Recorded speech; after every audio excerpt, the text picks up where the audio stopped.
जल संकट तो इसलिए भी हो गया कि सारे बोरिंग हमारे सूख गए हैं। दूसरा कारण है, मेरे वार्ड के अंदर नर्मदा लाइन आधे वार्ड में है, आधे में नहीं है। पूर्व में जो भी हमारे थे साथी भाई, किसी ने भी वार्ड में पानी का स्टोर का कुछ व्यवस्था की नहीं। अभी आप चल के देख सकते हो, मेरे घर एक बूंद पानी नहीं मिलेगा, मेरा घर पूरा खाली पड़ा है बर्तन, पूरी रात काली करने पड़ रही है हमको। देखते हुए करीबन 2 से 3 महीने हो गए। ये जनवरी फरवरी के बाद से हमारे पास में जो बोरिंग का जो रोड पे बोरिंग है वहाँ से पानी आता है। जनवरी फरवरी में वो बोरिंग का पानी सूख गया। रात में जब दिहाड़ी करके आते हैं उसके बाद में ये गाड़ियों के ऊपर 6-6, 7-7 ड्रम टांग करके 2-2 किलोमीटर दूर से लेके आते हैं। पानी भरते 1:30 2 बजे तक पानी भरते हैं। तो कम से कम यहाँ पर 2 से 3 टैंकर डेली का है, तब जाके पानी की पूर्ति होती है। 8 साल तक लाइन बंद है, उसका कनेक्शन के भी बिल के पैसे लिए इनने, पानी नहीं आया, पर बिल के पैसे आ रहा है उसके अंदर, और हमको बिल भरने पड़ रहा है। मैंने जब से पार्षद बना हूं 4 साल के अंदर मैंने 35 बोरिंग करवाए हैं।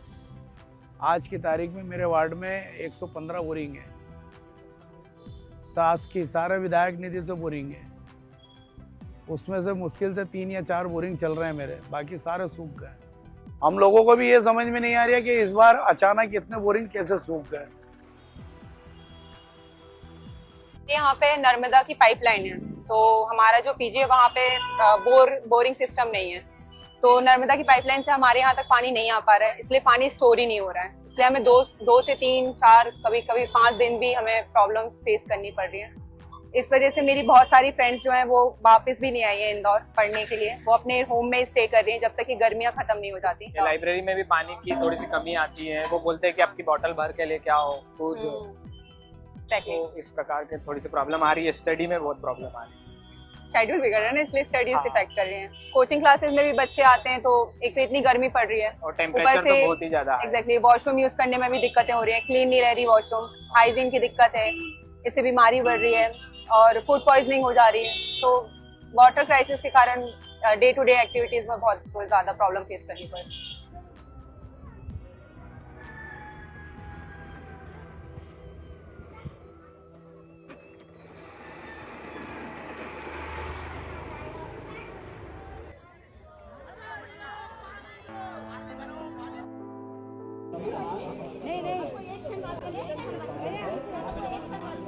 आज पाल्ला चौराहे का चक्का जाम किया था इस कारण से कि पिछले 5 साल से पानी की लाइन यहाँ पर डली हुई है, लेकिन पानी की जगह हवा चल रही है उसके अंदर।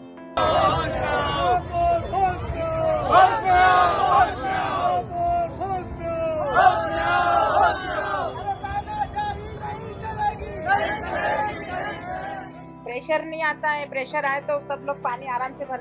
उसके बाद तो जो 10 मिनट भी चलता है ना, तो उसमें गंदा पानी निकलता रहता है, और फिर फट देने से जब अच्छा आने लगता जब नल बंद हो जाते।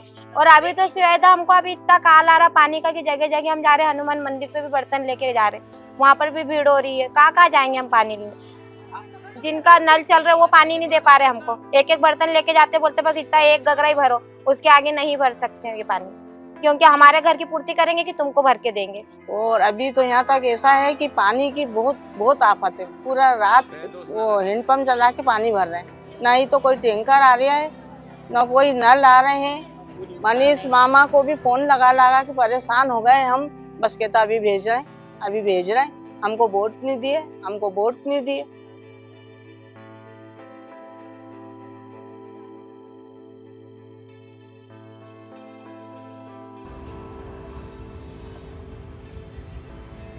मुझे यहाँ बोलराम पे लगभग 3 या 4 साल हो चुके हैं, लगभग 4 साल मान लीजिए। अब जो इस साल जो समस्या है पानी की, वो शायद 3-4 सालों में कभी ना आई हो। और मतलब बच्चे इतना प्रॉब्लम फेस कर रहे हैं कि कुछ बच्चों को सुबह सुलभ शौचालय तक यूज़ करना पड़ रहा है।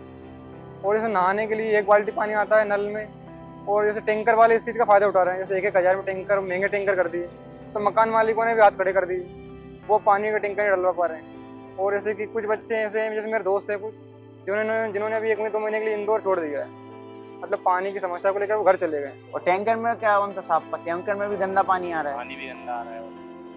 ऊपर से पीने के पानी में भी बहुत ज्यादा समस्या है। मेरे जो भैया थे वो यहीं से पढ़ के गए हैं, उनके किडनी में स्टोन हो गया है, क्योंकि पानी में बहुत ज्यादा सॉल्ट है, इस वजह से।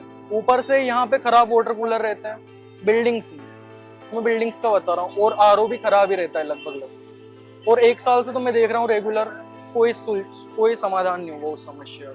यहाँ कोई प्रशासन और निगम कोई नहीं है। स्टूडेंट है, वोट बैंक नहीं है, स्टूडेंट हैं, तो यहाँ हम लोग रहते नहीं है, तो हमसे वोट चाहिए नहीं, तो वो क्यों आएंगे यहाँ देखने।